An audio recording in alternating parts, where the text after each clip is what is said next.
കേരളത്തിലെ ജൈവ സംരക്ഷണ സമിതിയുടെ നേതൃത്വത്തിൽ കേരളത്തിലെ പ്രശസ്തരായ ജൈവ കർഷകരുടെ പ്രതിഭാ സംഗമം കേരളശ്ശേരി തടുക്കശ്ശേരി പ്രകൃതി ക്ഷേത്ര ഫാമിൽ സംഘടിപ്പിച്ചു.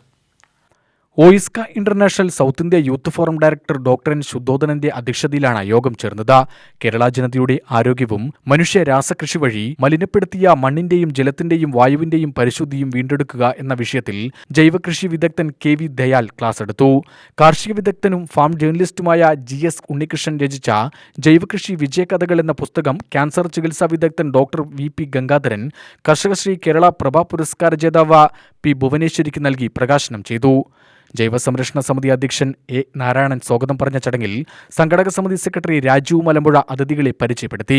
കർഷക തിലകം അവാർഡ് ജേതാവ് സുഷമ തിരൂർ, അത്താച്ചി ഫാം പ്രതിനിധി doctor Vishwanath, Orga Hub MD R Udayaprakash, ജൈവസംസ്കൃതി MD മുരളീധരൻ, തങ്കമണി, ചന്ദ്രിക കൊട്ടേക്കാട് എന്നിവർ പ്രസംഗിച്ചു. ജനാർദ്ദനൻ പുതുശ്ശേരി കൃഷിപ്പാട്ടുകൾ അവതരിപ്പിച്ചു. തീയിൽ പാചകം ചെയ്യാത്ത 25 വിഭവങ്ങൾ ചേർത്ത ജൈവ ഭക്ഷണവും ഒരുക്കിയിരുന്നു. UTV news, Palakkad.